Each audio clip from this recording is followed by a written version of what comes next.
All right. We should be live. We should be good to go. I swear, every other day now, YouTube is just like fucking yanking my balls here or something. Like, what is going on? Stop twisting my balls here, YouTube. All right. There we go. We're finally live. I had to reset everything. Stuff wasn't working. Typical YouTube live stream at this point, honestly. It's very rare that you can just click start stream and the stream will just work. Constantly have to fight with titles and thumbnails and trying to get whatever they want before you can actually hit go live. Maybe it was a issue on OBS's part. Maybe I'm blaming YouTube for more than they actually deserve, but you know what? We're finally live. Enough of the complaining. Let me get the titles up here properly because they weren't working. We have some crazy news that's literally just dropped. Uh, it just dropped. British forces helped U.S. capture Russian tanker. Let's get this going live on Kick and Rumble as well. YouTube's still claiming it's deleting something. Okay, we're finally good. What a disaster to start this stream today. Anyway, though. We have British forces helped US capture Russian tanker. Apparently, they've captured a Venezuelan linked Russian oil tanker or something or other. I've got a White House briefing here we can go over eventually, whenever that decides to happen. White House briefing. Pull up the Associated Press. Here we go.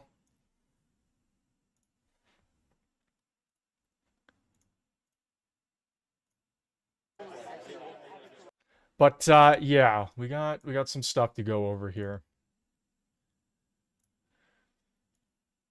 So apparently, U.S. forces seized two tankers, one under a Russian flag. This is the New York Times. The U.S. military intercepted a Russian flagged tanker as part of its pressure campaign against Venezuela.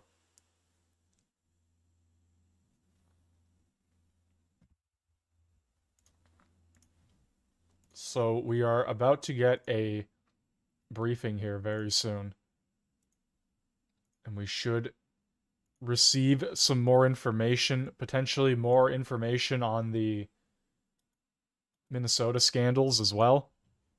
Here we go. Have you ever seen anything like this in your time as a member of the Minnesota's Fraud Prevention and State Agency Oversight Policy Committee? We have heard whistleblower reports of backdating and falsification before, and we also have a record of earlier in the CCAP, the child care fraud, where they would allow the providers to submit records far after the investigation and accept them as true. So clearly this has been a pattern at the agency, and it's unacceptable. Unbelievable. And we want to work with you. We want to work with these whistleblowers. We're serious about this. The Trump administration's on the ground. We want to catch these people, and we want to put them behind bars, and we want to hold any politician that participated in these schemes accountable. Representative Hudson, who's to blame for this dysfunction?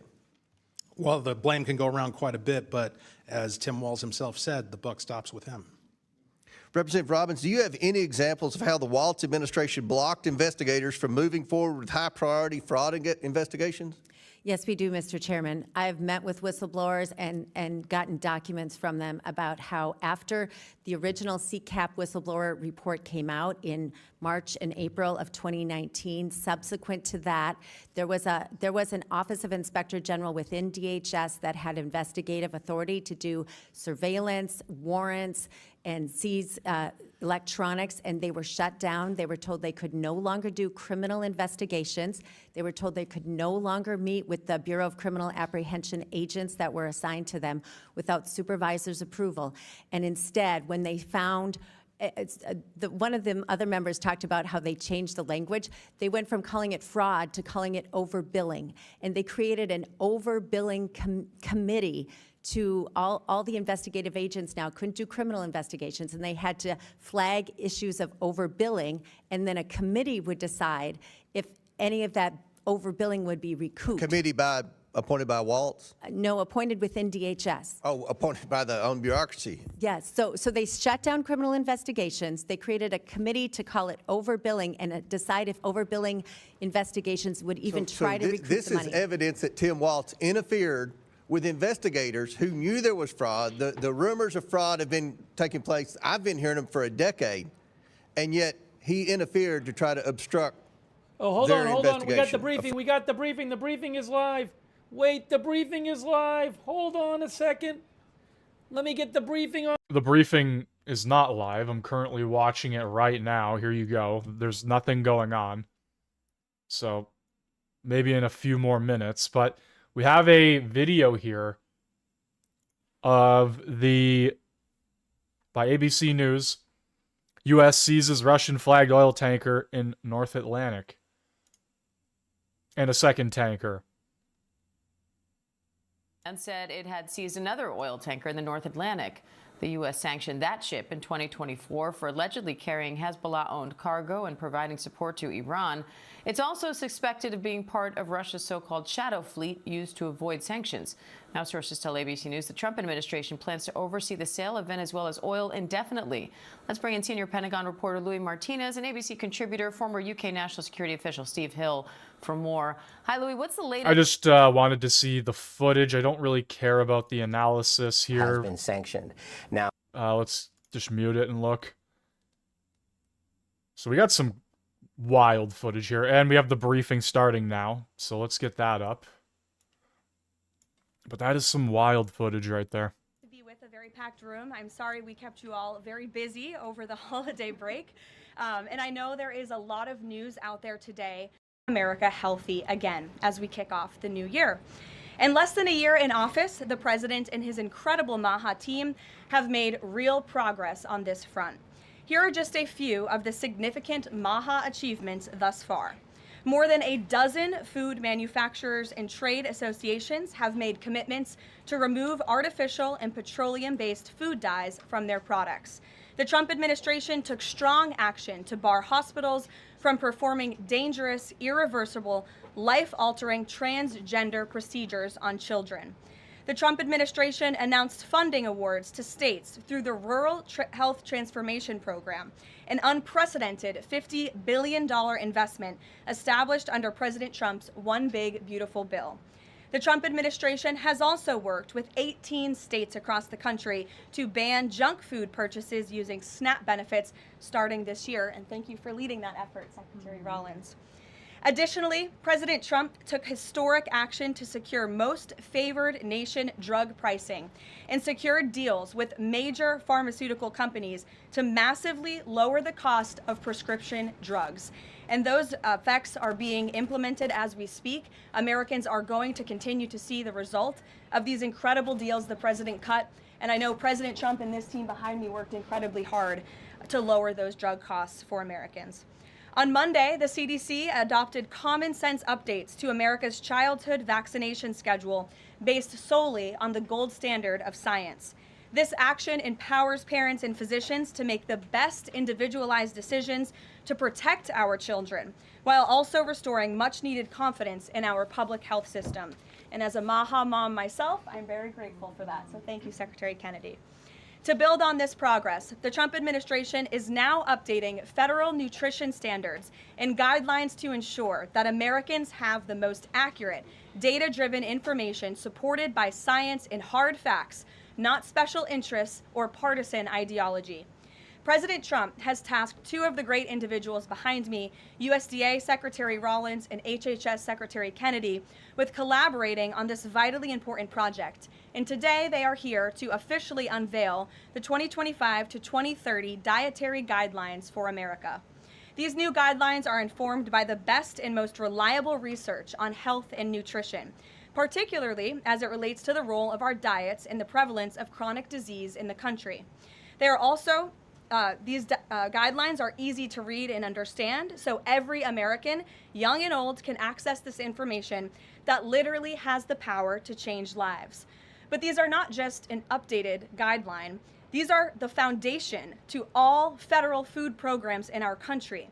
These new guidelines are going to update the food that is served to America's children in our public schools, to the plates that are served to our great men in uniform in our military, our veterans, and the food that they are consuming at the VA. And these new guidelines are also going to impact nutritional programs for the needy in our country, such as WIC and Head Start. Unfortunately for... So this is all fantastic, but I really hope we get some info on what's going on with these oil tankers. This is typical. They start off with one thing and then reporters ask a shit ton of questions afterwards, but I'm not entirely interested in all of this. I don't really care because I'm not American, right? So the food situation there doesn't really affect us here. Failed approach in our public health system ends today. When these guidelines are followed, Americans will be saving themselves thousands of dollars. If we want to cut healthcare costs in our country, we must become a healthier country. According to the CEA, poor diet is the root cause of obesity, which accounts for $400 billion in medical spending each year. A healthier America will lead to a more affordable America. The new dietary guidelines from the Trump administration will ensure federal dollars go to real food to improve public health and therefore save the American people their hard-earned cash over the course of their lives. So with that, I am going to hand it over to Secretary Kennedy. The great people behind me will give remarks, and then we'll get into Q&A for the officials that are here on this specific topic. They will leave because they're all very busy people, and then I will open it up to Q&A with the rest of you on the rest of the news in the world. So thank you. And okay, so I think we'll come back to that then, because, like I said, the food and grocery situation there, like, it's not that I don't care, but it's not that it directly affects us here in Canada. So I'm going to go back to the Minnesota fraud. I want to thank Mr. O'Connor for his comments that this issue should be nonpartisan, that when we make it something other than that, we take away from our ability to bring about change, and we, in some sort of way, chip away at the sort of belief that the public has that we are really serious about doing something here. So it was concerning to me also to have heard some of the xenophobia that began earlier in this hearing, Mr. Chairman. Differences versus similarities. And when we do that, we create the problems that we always are trying to do away with. Asking witnesses to give their opinion of Somalis as a general group of Americans. Asking witnesses their opinion. Do you think they vote for Democrats? Do you think they just give money to Democrats? Asking their opinion. What is your opinion of Somalians? We might as well say, what is your opinion of Jews? What is your opinion of black people? What is your opinion of Latinos? That sort of thing, although it may sound good and play to the issue, creates a slippery slope. I want to caution people, a slippery slope. We heard earlier that of over 100,000 Somalis in this country, 87 were indicted in Minnesota. That comes out to 0.087%. Those sort of things create, I think, the disbelief that a lot of people have that we're about doing the business that we ought to do, and it gets back to the point that the gentleman from California raised, that we've got to find a way to keep this from being partisan and to keep it from being subjective. I would yield back, Mr. Chair. Gentlemen, you're back. Chair recognizes Mr. Biggs before I go to Mr. Crane. Mr. Biggs, you have a UC? Yes, sir. First one is Tim Walz claims he fired people amid fraud scandals but won't name names. Next one, Walz appointees failed to stop rampant Minnesota fraud. Next one, exclusive DHS insider claims systemic issues in addressing fraud. Next one, Here's what the Trump administration is doing to crush Minnesota's fraud epidemic. Next one. Minnesota Fraud Committee Chair claims Waltz turned a blind eye to fraud warnings for years, and I'll yield back. Without objection, so ordered. Chair recognizes the gentleman from Arizona, Mr. Crane, for 5 minutes. Thank you, Mr. Chairman.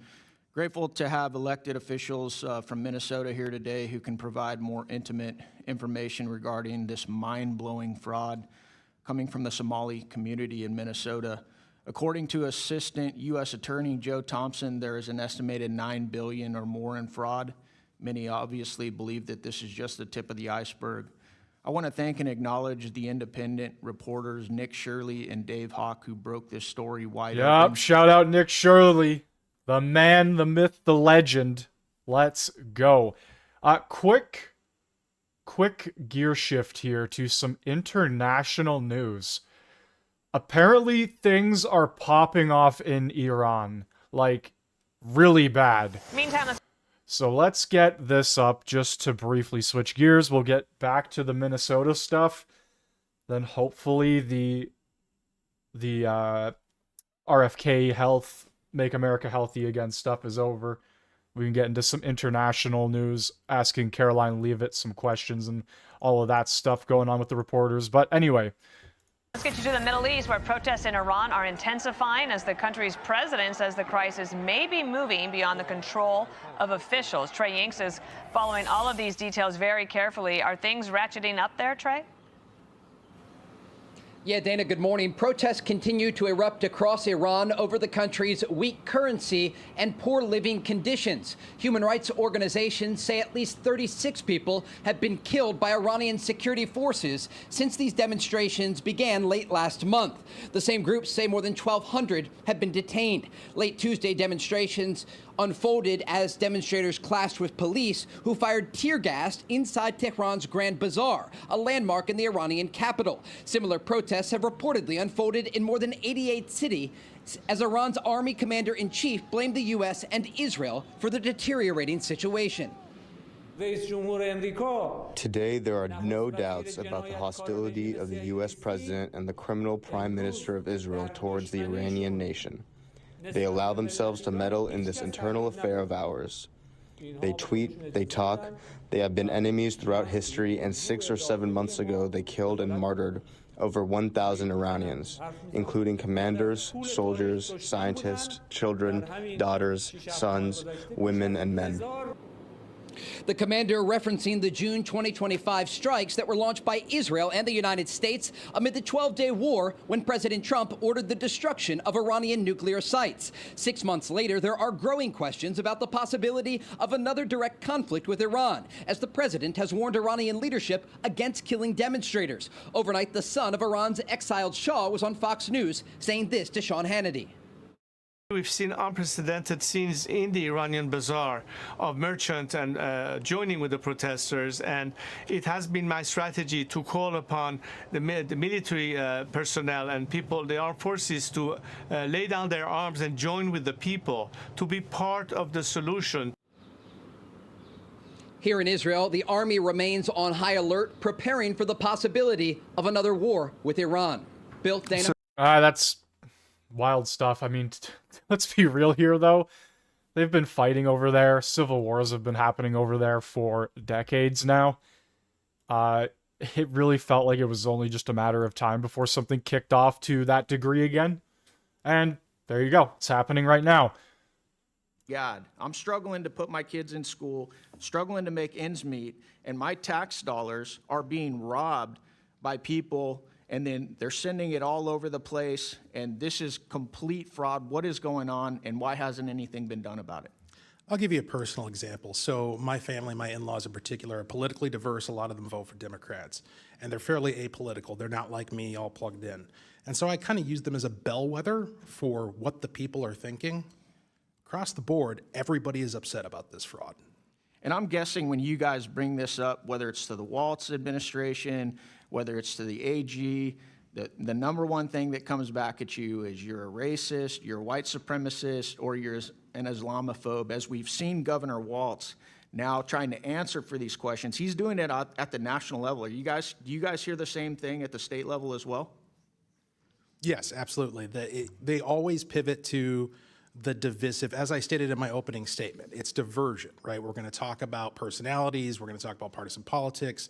We're going to find some way to get people yelling at each other rather than looking at the problem. Or, like you've heard my colleagues do on this panel, it's Donald Trump, baby. Yep. It's all about Donald Trump, right? The old pivot. We're not going to talk about what's going on in Somalia and not going to talk about what's going on in Minnesota with this massive fraud scandal. We're going to talk about Donald Trump.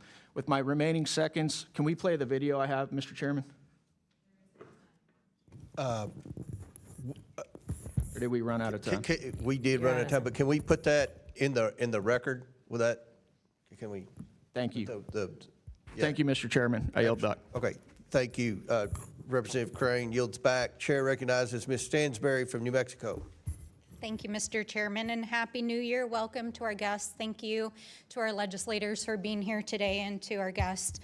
You know, I come to these committee hearings, I'm ready to debate the topics.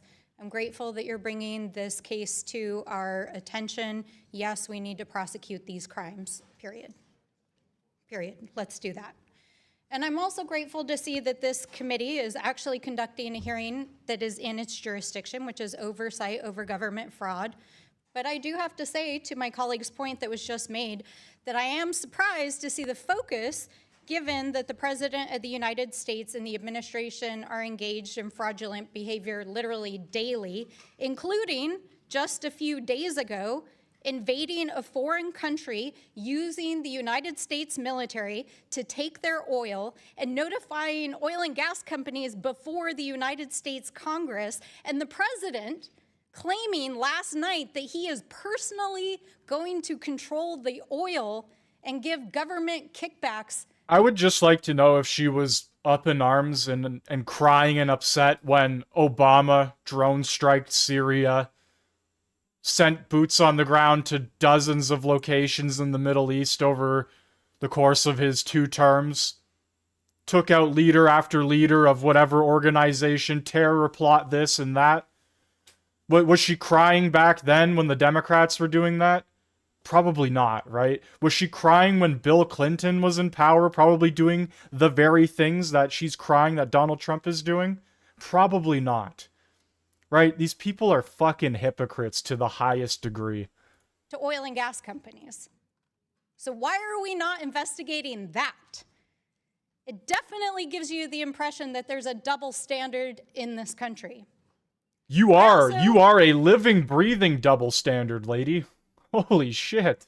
I want to say that I'm troubled to see that this hearing is being held in conjunction with an announcement that the administration made just yesterday that they were going to freeze $10 billion in federal funding for childcare and family assistance to 5 states across the country. And if you watched the president's crazy address yesterday, you heard him say it himself. But I want to say one thing, because my colleagues have pointed out all about weaponizing the government for political purposes. Well, these 5 states happen to have one thing in common. They all have Democratic governors and gubernatorial elections this year. Is this a coincidence? I don't think so, my friends.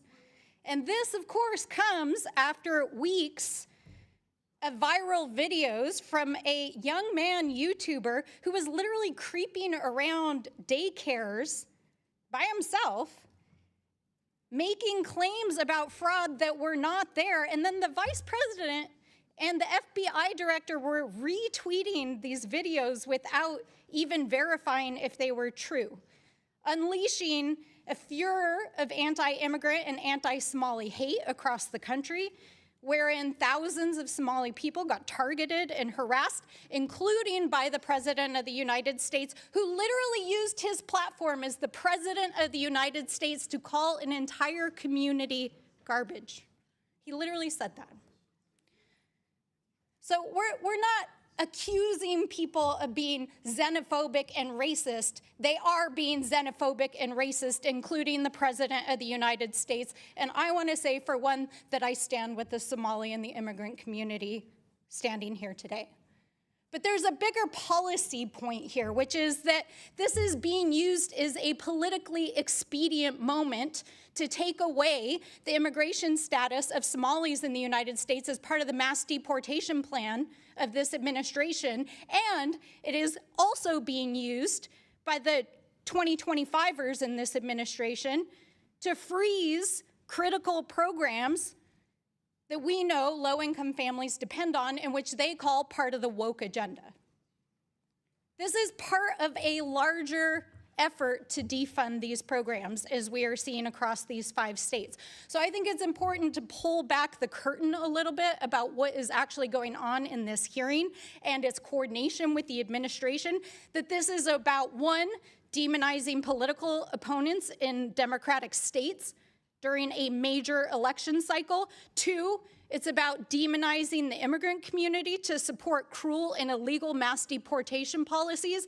And 3, it's about demonizing poor people and struggling families to justify taking away the basic programs that are helping them survive in this country. So I want to just close out by saying that I grew up in a low-income family. Many of you have heard my story before. But as I woke up to the news that the president was freezing child care funding to these 5 states, I had to think about the millions of families that would be impacted by it. I think about my own mom, a single mom, just barely struggling to get by, working multiple jobs. These programs are a lifeline. They make it possible for people like me to ultimately have a pathway to success. And you all are sitting here running legislation on shower heads while millions of Americans' health insurance is expiring, while millions of Americans can't even put food on the table right now. And you're over here parading around state officials, demonizing immigrants, talking about cutting basic programs, and you're passing legislation to redefine shower heads in Congress while the President of the United States is illegally invading foreign countries. Order. Gentlelady's time's expired. I find it appalling. Order. Gentlelady's time's expired. Oh, cry me a river. Cry me a river. All right, let's get to... Nope, there's still... experiments and trials. Just that alone is $30 billion of reduction of expenses for Medicaid. Yeah, they're still talking about that stuff. All right. Thank you, Mr. Chairman, and I thank our witnesses for being here today. Representative Robbins, when Governor Walz testified before this committee last June, I reminded him that the fraud involving the nonprofit Feeding Our Future established Minnesota as ground zero for the largest COVID-19 fraud scheme in the nation. Feeding Our Future took $250 million in federal funds out of the mouths of hungry children, which amounts to $1,600 per child living in poverty in Minnesota. According to the FBI, the $250 million in federal taxpayer money was funneled, quote, into luxury homes, cars, and lavish lifestyles while families struggled, end quote. The FBI stated it, quote, will not allow criminals to rob federal programs and walk away unscathed. We'll expose their schemes, dismantle their networks, and ensure they face the full weight of justice, end quote. Last June, Governor Walz assured me that he, quote, wholeheartedly, end quote, supported the federal government's efforts to bring to justice those who stole federal taxpayer money at the expense of hungry children. If he had been true to his word, we would not be sitting here today. However, the committee's back today because the Feeding Our Future scam is just the tip of the iceberg of fraud in Minnesota and perhaps beyond. Representative Robbins, Democrats in your state have tried to dismiss your inquiry into the Feeding Our Future fraud as a partisan political exercise. You know what? I just don't entirely care what she has to say. I'm sorry. I just really don't fucking care. All right, we're going to move on to a Moose on the Loose video from last night. And then we'll go into a hopefully White House briefing very soon. Taking that role would be consistent with resigning. Mark Carney starting to flip-flop again. Welcome back to Moose and Loose. My name's David. Today we've got Boo leaving because she knows she's not getting treats. Today we've got Mark Carney flip-flopping on his own words now, pulling back from his statement about Maduro. This is very interesting. He is getting forced into a very tough position here between a rock and a hard place, and Pierre Poilievre sticking it to him, demanding the building of a pipeline immediately. Let's jump into this. Starting this one off, we've got Mark Carney over in Europe doing a whole lot of nothing but wasting our money, co-signing some pact here to secure Ukraine from further Russian invasions after peace deal. This is a whole lot of nothing. We've got a lot of news. Chrystia Freeland, her resignation coming from conservatives pushing back about her double dipping, working in Ukraine and Canada. I mean, can't believe what I even just said. It's ridiculous. This one here from CTV says, Carney says Freeland's resignation is consistent with Ukraine role. They're trying to water this down. Don't worry, guys. It's not a problem that she's double dipping. Look at this nonsense here on CBC. So David Freeland released a statement a short time ago. What's she saying? Hey, Andrew, after pushback from conservatives, Chrystia Freeland announced that she will be stepping back from her role, resigning as an MP, she says, in the weeks to come. They're framing this as if this is a bad thing. So conservatives held the government to account, and now they're finally doing the right thing and having her step down versus double dipping, acting as a foreign agent. Are you? I always love when the mainstream media is like, what are the conservatives even doing right now? What's the point of being a conservative right now with Mark Carney doing all these things that are so conservative like? It's like they're there to be the official opposition. I thought you guys were journalists. I thought you guys were in this field for years and years, and you at least knew how the government worked to some degree. They're so stupid. They're so dumb, and they're biased and bought and paid for. And it's so clear when they sit there and constantly blame the opposition for doing their job. They're hammering the opposition for doing their job, the very reason they are there to begin with. The CBC is just garbage. It is trash. And I can only hope Pierre Poilievre gets into office with a majority and stops funding this trash. And you know what? If the CBC can't hold their own and can't run with private investment, and they need government taxpayer dollars to run, well, too bad. Guess what? You don't have a business anymore. I don't know how many businesses run constantly on taxpayer dollars. I mean, right now they are, because the master negotiator has done such a phenomenal job, right? My goodness. But normally, no. Businesses, especially media, should not be getting taxpayer dollars to stay afloat. It's absolutely crazy. Just to sit here and prop up the very people that are paying them. The bias is so blatant. It is so evident. Kidding me? Moving ahead, we've got Mark Carney doing a press conference here. Mackenzie Gray asking him a couple of good questions. First, he gets asked about Chrystia Freeland. Ms. Freeland resigned yesterday as your special representative. Is that a follow-up? The That seems like a Reconstruction totally law. different I wish we had more time. I wanted to ask more Venezuela stuff. Yeah, okay.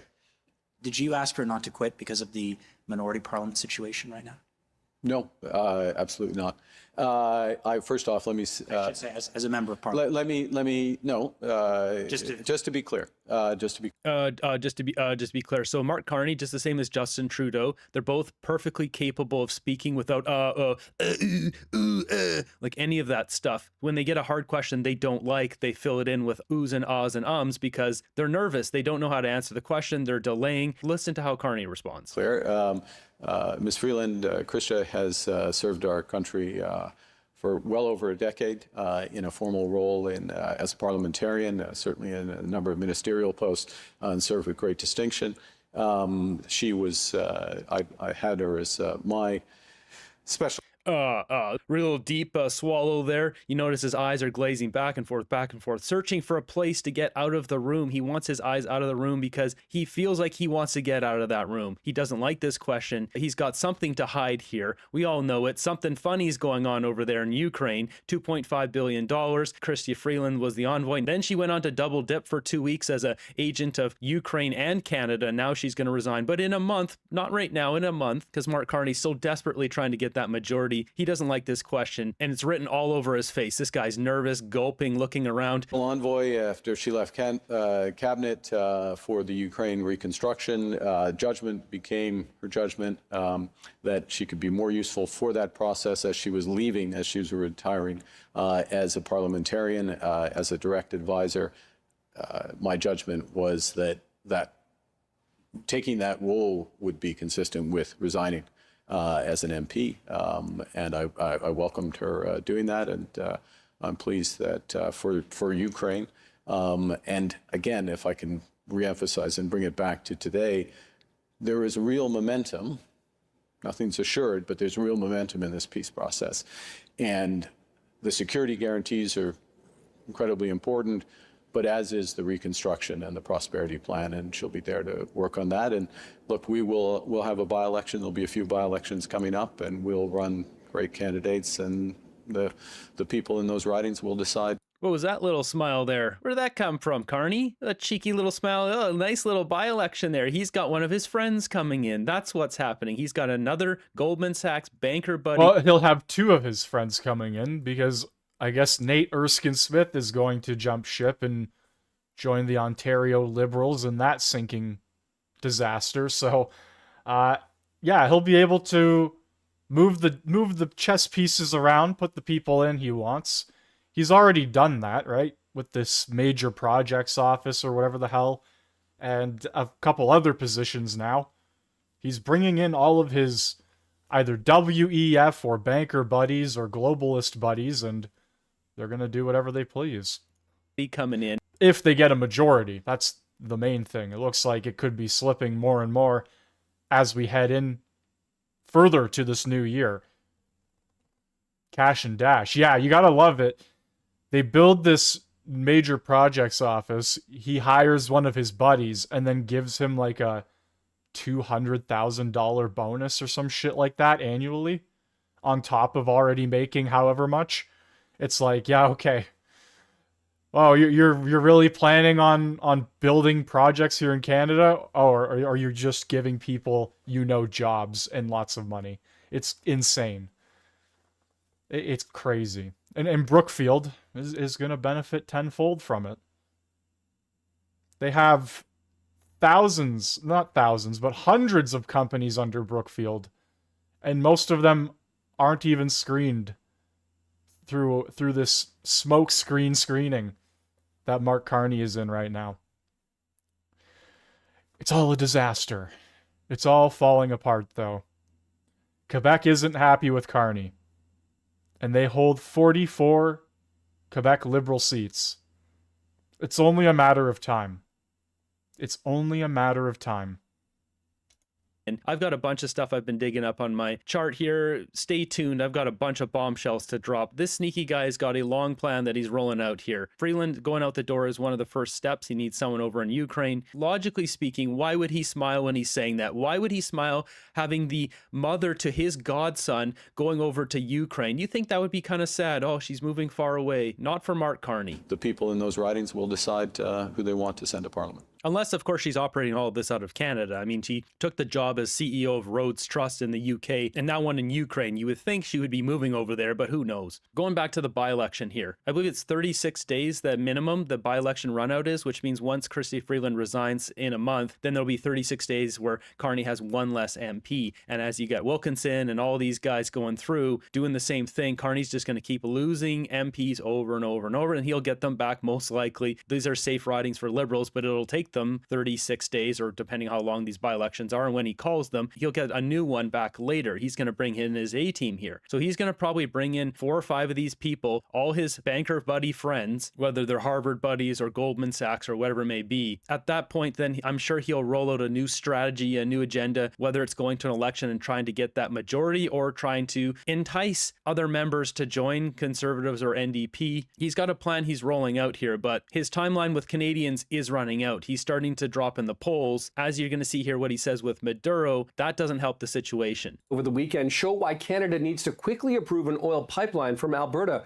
to British Columbia. After arresting Venezuelan leader Nicolas Maduro in a military raid over the weekend, U.S. President Donald Trump says he plans to take over Venezuela's sanctioned oil industry and has encouraged American oil companies to revitalize it. Poilievre argues that Venezuelan oil exports could be in direct competition with Canada's. The prime minister was asked about this in Paris today. President Trump has said one of the key reasons that he went into Venezuela was to get the oil out. Do you think this will impact the Canadian oil sector, and does that increase the need, in your estimation, to have a pipeline to the northwest coast of BC? Wow, look at his face change from this. You can see he came in with his big cheeky grin, and then as soon as that question came out, he just wiped that smile right off his face. And then this little, ooh, yeah, okay, this is a question I didn't want to answer. The need, in your estimation, to have a pipeline to the northwest coast of BC? I'll say a couple of things. One is that, from our perspective, the removal of an illegitimate, corrupt, repressive government or leader, Mr. Maduro, is welcome news. Is welcome news. SpaghettiOs. That's not what the NDP voters who voted for you want to hear. They want to hear he broke international. Yeah, yep. So he can't appease everybody, and it's going to fall apart very quickly. It's only a matter of time. It really is. He can't continue to tag along the idea of we're going to build a pipeline to appease Danielle Smith, because then that just pisses off the Quebec people and the environment people and the NDP. That's where they stole all their votes from at the end of the day. And then he's going to turn around and go, well, we're raising the carbon tax and we're actually going to continue our environmental practices with clean this, clean that, clean energy, blah, blah, blah. That's only going to drive the West further away. And then surrounding all of that, the international stuff, Maduro, Trump, whatever else is going on, trade deal here with Saudi Arabia, forgetting about French heritage and culture in Quebec to do something else somewhere in the world. Like, all of this shit is coming together and it's falling apart. He can't manage all of these things at once. You can't appease everybody. It doesn't work. It never works. You see it with YouTubers when they try to appease all their audience members and they try and be safe, dodging back and forth on political things. They end up getting into some sort of disaster down the road. They end up pissing off some sort of group. And it's the same thing with politics. You try to appease everybody, eventually you're going to run into people who just have had enough. And you have to keep in mind, this is the same Liberal Party. It's not different. The same MPs from the Trudeau era are still there. They're dwindling off very slowly, right? Freeland is gone, or is going to leave apparently. Stephen Guilbeault left cabinet. Who knows if he'll leave caucus. Wilkinson or Wilkson or whatever the hell the guy's name is. He's another crazy Trudeau era Liberal.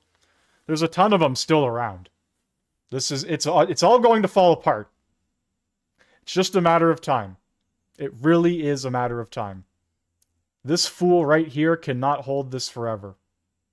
National law, that evil Donald Trump, he broke the law. Release the good man Maduro. That's what they want to hear. He's going to lose voters over this. They're not going to like this. These NDP crazies, they will do the exact opposite of whatever Donald Trump says and does every single time. That's how their logic works. If Donald Trump saved a drowning puppy, they'd be like, how dare you take away that puppy's freedom to be in that water? They would do the exact opposite. Now he's going to try to lean more towards Pierre Poilievre and the right, but all the business liberals are not having this anymore. They're realizing that business is not doing well under Mark Carney. It creates the possibility for democratic transition in Venezuela. We very much support that. We're available to support that, and we urge that to happen in a peaceful transition.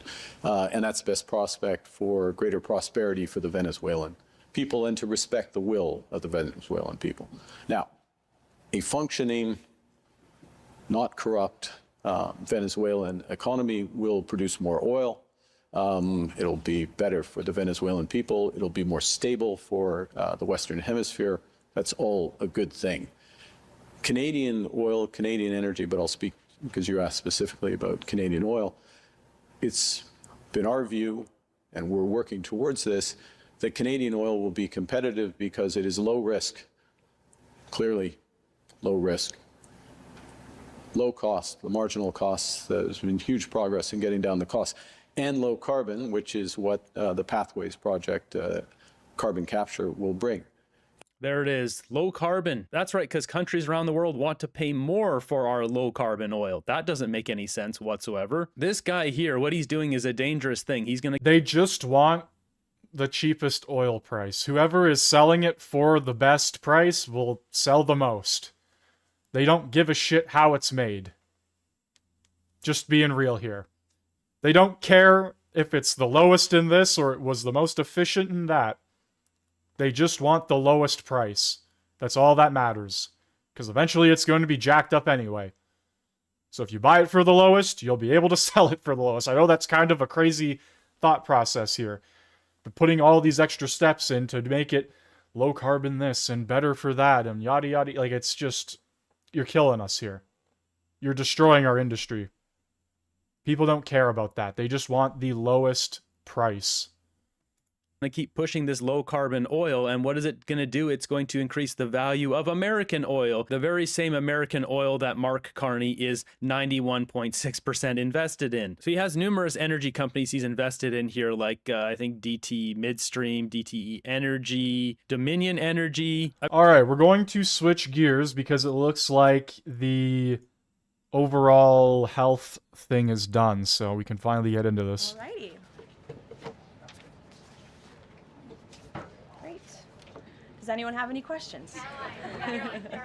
Rachel, why don't you start? Thank you, Caroline.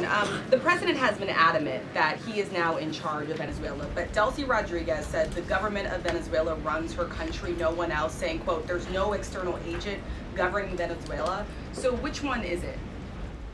Let me just be very clear. This is the first time that I've addressed Venezuela from the podium since being back and since the historic and incredibly successful military operation, law enforcement operation conducted by our United States military that you all saw and the world witnessed last week. The skill, the might of the United States military and our country under the leadership of this president is on full display to the rest of the world. And let's just set the record straight. There isn't another military in the world who could have pulled off this operation. There is not another president in the world or in our nation's history who had the courage to authorize such a mission. And I think the world has taken notice that America is truly back. With respect to Venezuela, the Trump administration, led by Secretary Rubio, the vice president, and the president's entire national security team, is in close correspondence with the interim authorities in Venezuela. We obviously have maximum leverage over the interim authorities in Venezuela right now, and the president has made it very clear that this is a country within the United States, the Western Hemisphere, close by the United States, that is no longer going to be sending illegal drugs to the United States of America. It's no longer going to be sending and trafficking illegal people and criminal cartels to kill American citizens as they have in the past. And the president is fully deploying his peace through strength foreign policy agenda. So we're continuing to be in close coordination with the interim authorities, and their decisions are going to continue to be dictated by the United States of America. Just one follow-up, when you talk about that leverage there, has the Venezuelan government fully committed to turning over its oil to the United States indefinitely, and what happens if they do not? Well, as you saw, the president announced last night, this was a deal. This was a deal made by the president and his team with the Venezuelan interim authorities. This will benefit both the American people and the Venezuelan people. And Secretary Wright and the Department of Energy are working with the interim authorities and also with the private oil industry to execute on this historic energy deal. That's not only good for the United States, but it's also going to revive the prosperity, the safety, the security of both the United States and Venezuela as well. Ed. Following up on the oil part of this, the 30 to 50 million barrels of oil, how exactly is that going to work? You're getting it out of Venezuela into the United States? Yes. And then what? All right, we lost access to the feed. Let's see. Hold on if I can get it back. Going to work. You're getting it out of Venezuela into the United States? Yes. And then what? President announced last night. This was the sanctioned oil that was basically just sitting in barrels, sitting on ships because of the effective quarantine of the United States of America. And the interim authorities have agreed to release that oil to the United States, so it will be arriving here at home very soon. The United States government has already begun marketing Venezuelan crude oil in the global marketplace for the benefit of the United States, engaged the world's leading commodity marketers, key banks to execute and provide financial support for these crude oil and crude product sales. All proceeds from the sale of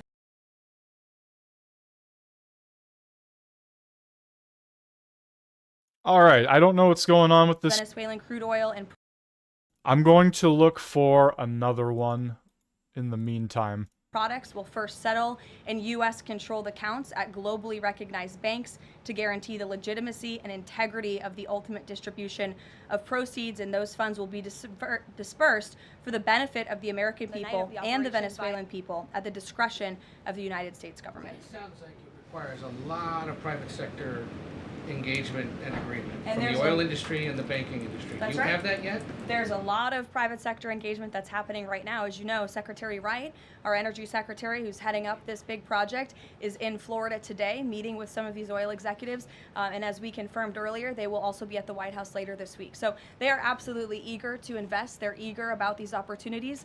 And Secretary Wright is a very well knowledgeable guy when it comes to oil and energy, and he's the perfect man for the job. Another corner of the world, Sure. real quick on Go Iran. ahead. Go ahead. So just to follow up on the oil, 30 to 50 million barrels is an initial tranche, if you will, and then what happens after that? What I won't get ahead of the plans that the president and his team are currently speaking with the interim authorities about, but rest assured, there is a long-term plan here. Secretary Rubio and the entire team are working diligently on it, and this is just sort of the first action that you all are seeing. Ed. Thanks, Caroline. So in order to get these oil companies to invest billions in Venezuela, how will the U.S. reassure that their workers will be safe in Venezuela? Could there be troops involved? At this point in time, as you know, there are no troops on the ground in Venezuela. The president, of course, reserves the right to use the United States military if necessary. It's not something he wants to do. Diplomacy is always the first option. As you saw, he tried that with Nicolas Maduro, but unfortunately, he was an illegitimate dictator and an unserious person. And so President Trump authorized this law enforcement operation, and now Nicolas Maduro is sitting in a prison cell in New York. So certainly the president is going to do what's in the best interests of the American people, and that includes workers from our energy and oil industry as well. With that meeting tomorrow, what is the message the president is going to give to the oil executives, and what does he want to hear? Well, the meeting is on Friday, and it's just a meeting to discuss, obviously, the immense opportunity that is before these oil companies right now. Stephen. Caroline, and congratulations again. Thank you. The New Yorker had a story yesterday on the vice president, and it questioned his, quote, notable absence on Venezuela. And the sub-headline asked, was the vice president's exclusion from the operation in Venezuela an expression of his anti-interventionist ideology or political calculation? Would you be able to discuss the vice president's role in Venezuela policy? I did see that report in the New Yorker, and quite frankly, I laughed out loud because it's very clear it's a fake report that's trying to sow distrust and division amongst the president and his team. Let me just be very clear. The vice president has been involved in all policy. He is the right-hand man of the president on all policy matters, including Venezuela policy. He was, of course, read in and deeply involved in this operation from the very beginning. And he was present on the night of the operation via secure communication at a different location as to not damage the operational secrecy of this mission. That was so incredibly important to ensure that this mission could be carried out successfully without endangering our troops. Sure. The U.S. seized a tanker recently. Russia specifically asked the United States not to seize that tanker. Does this action risk a larger conflict with Russia? I believe you're referring to the Bella 1 tanker that was seized this morning. The Department of Justice and the Department of Homeland Security, in coordination with the Department of War, did announce that seizure this morning for violations of U.S. sanctions. I've spoken about the enforcement of our sanctions policy at the podium prior to the new year, and this administration is going to fully enforce the sanction policy of the United States. The vessel this morning was seized in the North Atlantic pursuant to a warrant issued by a U.S. federal court after being tracked And this was a Venezuelan shadow fleet vessel that has transported sanctioned oil. And the United States of America, under this president, is not going to tolerate that. I would also just add the vessel had a judicial seizure order, and the crew, so that means the crew is now subject to prosecution for any applicable violation of federal law, and they will be brought to the United States for such prosecution if necessary. Kelly. Caroline, Happy New Year to you. Thank you. You I'd too. like to talk to you about a couple of things real quickly. The first question about the Venezuelan people. As you know, there's some 8 million Venezuelans here, some of them celebrating in the streets. There are Venezuelans on the ground who are concerned about their safety. What does the Trump administration, what is it doing to actually help people in Venezuela understand that they will be secure throughout this transition?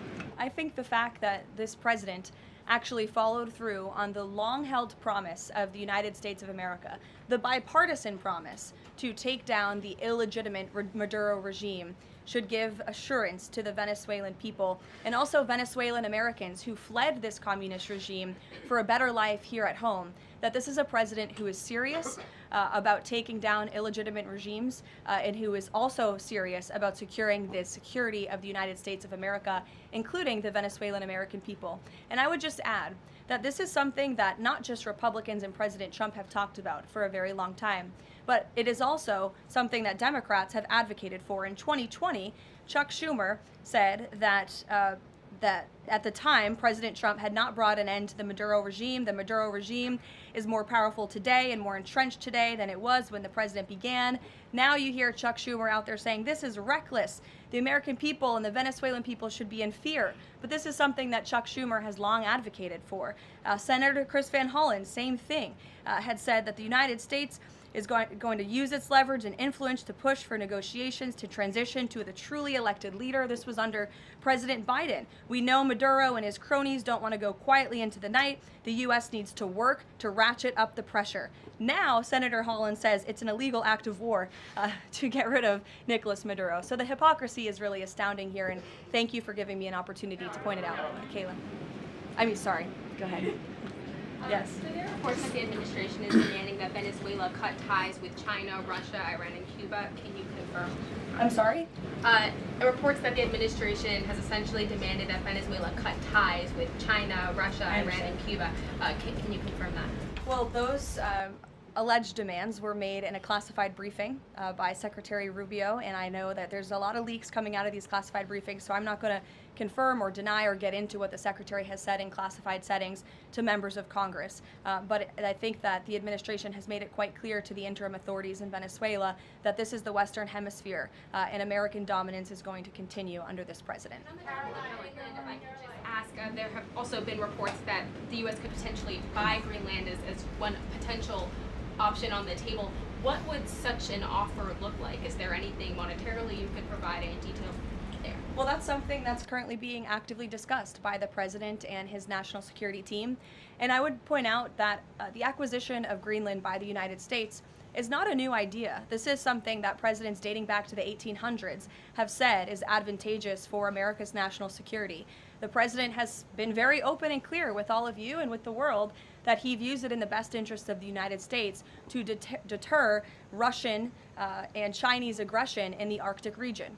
And so that's why his team is currently talking about what a potential purchase would look like. Jackie. Caroline, just following up on Greenland, why not rule out taking it by military force? I know that past presidents and past leaders have often ruled things out. They've often been very open about ruling things in and basically broadcasting their foreign policy strategy to the rest of the world, not just to our allies, but most egregiously to our adversaries. That's not something this president does. All options are always on the table for President Trump as he examines what's in the best interests of the United States. But I will just say that the president's first option always has been diplomacy. Again, look at Venezuela. He tried ardently to strike a good deal with Nicolas Maduro, and he told him, I will use the United States military and you will not like it if you don't take such a deal. And look at what happened. With respect to Iran, the president said the same thing, right? He tried to have serious interest in a deal with the Iranian regime with respect to their nuclear capabilities. They were not interested, and so Operation Midnight Hammer happened, which was another remarkable military success Ah, we were doing so good. Come on, what's going on here? Is it just this stream? Like, what's going on?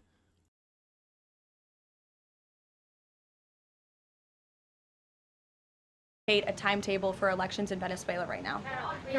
The leadership of this commander-in-chief.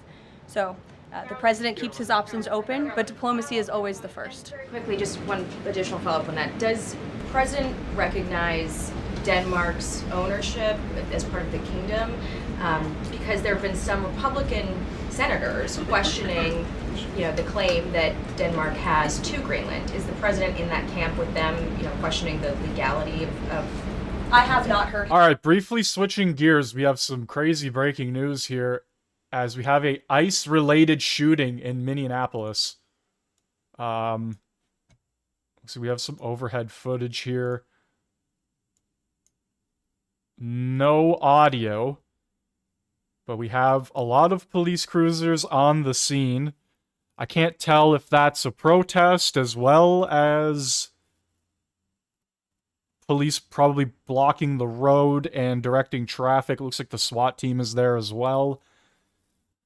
This is happening right now. Once again, no audio. Let me switch over to this one. Car accident of some sort. FBI are on the scene.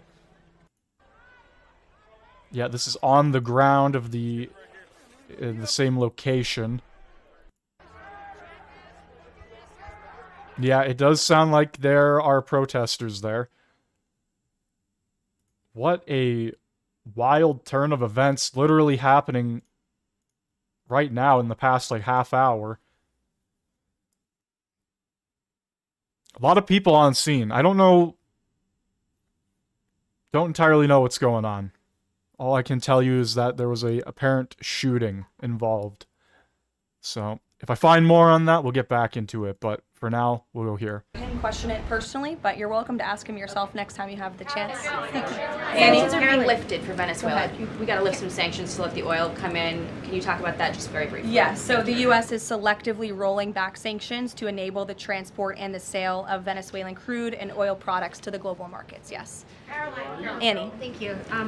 There are some reports from Venezuela that the country's leaders are cracking down on the population, specifically suppressing public expression of support for Maduro's ouster.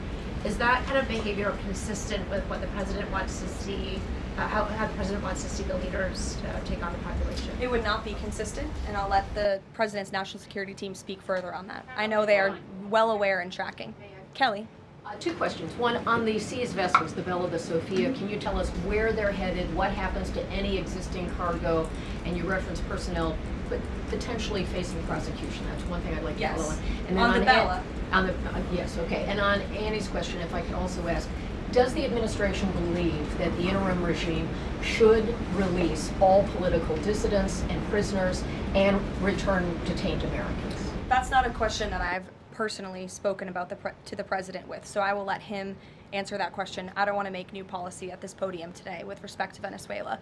With respect to the two ships that you mentioned, I spoke with you about the Bella 1. There was another vessel this morning, the Sophia, that in coordination with the Department of War, the Department of Homeland Security apprehended it. This is a stateless, sanctioned, dark fleet motor tanker, and this occurred without incident. This vessel was operating in international waters and conducting illicit activities in the Caribbean Sea. The U.S. Coast Guard is escorting the Sophia to the United States for final disposition. To answer your question, Kelly, directly, this was through Operation Southern Spear. The Department of War is unwavering in its mission to crush illicit activity in the Western Hemisphere. And as the President has repeatedly stated, we're going to defend our homeland and restore security and strength across the Americas. Dasha, go. Caroline, thank you and Happy New Year. Thanks, you too. Two questions, one on Venezuela, one on Greenland. You've repeatedly at the podium called the current leadership in Venezuela interim leadership. There are Republicans and Democrats alike that say they want to see elections in Venezuela. The president has said it's too soon to do that right now, but is there a timeline for elections in Venezuela? Is he committed to seeing that this year, for example? You just said the president has answered that question, so I will reiterate what the president has said a few times now to all of you, which is that it's too premature and too early to dictate a timetable for elections in Venezuela right now. Caroline, you just talked to Jackie about diplomacy first, right? The Danes have repeatedly said they are willing to collaborate on all of the concerns that the president has, whether it's more troops, mineral rights, intelligence sharing. Why does the president feel he needs to own Greenland and not and put out the threat of military action when this could be done through diplomacy? Well, who said diplomacy isn't taking place behind the scenes, Dasha? I mean, the president is interested in diplomacy. His national security team is as well. And of course, he's always willing to pick up the phone for everybody and hear out their concerns. But the president is the president of the United States of America, and he's always going to be very clear about what he views as being in our nation's best interest. Reagan. Caroline, I have a question for you on Venezuela, and then I'd love to ask you about Minnesota and Tim Walz. Sure. On Venezuela, I'm wondering, does the administration hope to start sending more Venezuelan migrants back home or have them self-deport if the situation in the country improves? As far as I'm concerned, the policies of the Trump administration and the Department of Homeland Security have not changed. All those illegally present in the country are subject to deportation. And I would just like to add, how we got here. The president was very clear on the campaign to the American public, and it's one of the many reasons they resoundingly reelected him back to this office, that he was not only going to crush foreign drug cartels, but that he was not going to stand by and watch as the illegitimate Venezuelan regime was sending illegal criminals and gang members and rapists and murderers to our country, which happened to the tune of thousands under the previous administration and president. And so there could be nothing more America first than this operation that took place last week. And I would just remind all of you in this room that there were innocent Americans like Jocelyn Nungare who lost their lives at the hands of dangerous Venezuelan criminals who were sent here by the Maduro regime. And that has been the president's North Star and guiding principle throughout his entire policy since January 20th. Tim Walz in Minnesota. Does the administration believe that Tim Walz potentially dropped out of the governor's race because he could be under criminal investigation? I don't know if there's a criminal investigation. If there was, I wouldn't be able to comment on it from up here, to be honest with you. But I think Tim Walz probably dropped out of the race because he realizes he no longer has the support of the people of his own state, which is a remarkable downfall considering he was the #2 on the Democrat Party's ticket just about a year ago. When it comes to Minnesota, the fraud that we have seen, the wide scale of fraud, is really remarkable. It's egregious. I would encourage every single journalist in this room to go to Minnesota and to cover it yourselves. As for the Trump administration, we have officials who have been on the ground almost every day. Secretary Noem was there yesterday. Secretary Bessent will be traveling there later this week to talk about the fraud and to do a roundtable on this. Are they going to the Leering Center? Did Secretary Noem go to Lear? Very topic, and I would just like to leave you with an update. To date, the Department of Justice has charged 98 total defendants in several Medicaid fraud and related case programs. 64 were convicted, and 85 of the 98 charged were of Somali descent. The DOJ has also issued over 1,700 subpoenas, executed over 130 search warrants, and they have now added more attorneys to their office there to absorb the case flow. DHS is on the ground going door to door conducting large-scale criminal and HSI investigations. They have also sent approximately 2,000 agents to Minneapolis to assist with law enforcement and immigration enforcement. As I said, Secretary Noem was on the ground yesterday. The Department of Health and Human Services has also begun requiring a justification and photo evidence for all child care related payments nationwide, and they required Minnesota to conduct a full audit of all child care centers. They also froze $185 million in funding to Minnesota. And Dr. Oz, who was just here, also notified Governor Walz they're going to begin auditing Medicaid recipients and deferring payments on claims based on waste, fraud, and abuse. The Department of Labor is also conducting a targeted review of Minnesota's unemployment program. Department of Agriculture requiring Minnesota to conduct recertification for SNAP recipients, and HUD has launched investigations into the public housing. SBA has also suspended nearly 7,000 borrowers amid suspected fraudulent activity. So, with all of that, rest assured this is an all-hands-on-deck effort from the entire administration to get to the bottom of this and to ensure that the ripping off of taxpayers in the state of Minnesota, and it won't just be Minnesota, it'll be any state across this country where fraud has taken place, and we are protecting law-abiding, tax-paying American citizens. Phil. Thank you, Caroline. Just to follow up on Greenland, there are treaties already on the books that give the United States access to the island. They can construct and maintain military bases there. We can house personnel on the island. The U.S. has control of landings, takeoffs, anchorages, etc. So I'm curious if you could just spell out for the American public what specifically would the U.S. gain by taking control of Greenland that the U.S. doesn't already have access to right now? More control over the Arctic region and ensuring that China and Russia and our adversaries cannot continue their aggression in this very important and strategic region. And there would be many other benefits as well that, again, the president and his national security team are currently talking about. Jeff, I'll give you another one. A broad sort of stand-back question on foreign policy. Are you concerned about increasing tensions with Russia because of the tanker seizures? And how does the U.S. action in Venezuela impact the ongoing relationship with China and the president's relationship with President Xi? I think the president has very open, honest, and good relationships with both President Putin of Russia and also President Xi of China. He has spoken with them numerous times, as you know, since coming to office about a year ago, and I believe that those personal relationships are going to continue. But as for the president and the United States, he's going to enforce our policy that's best for the United States of America. And with respect to these ships seizures, that means enforcing the embargo against all dark fleet vessels that are illegally transporting oil, and only legitimate commerce, to answer your question much earlier, Rachel, determined by the United States is going to be permitted. And that's the policy of this administration, and he's not afraid to implement it. One more stand back. Just one more stand back. I just missed the last one. I remember asking the president at the very beginning of his term if he was committed to Article 5 and NATO, and he said yes. Has his stance on NATO or his commitment to NATO changed? Did you see his statement earlier today? He said we will always be there for NATO even if they are not there for us, and I think that answers your question directly.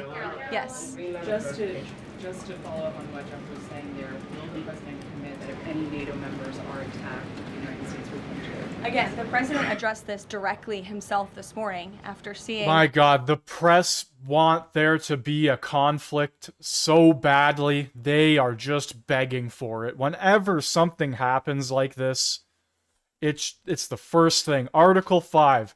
Are you still a part of NATO? Are you willing to back NATO allies if they are attacked? It just constantly hammering.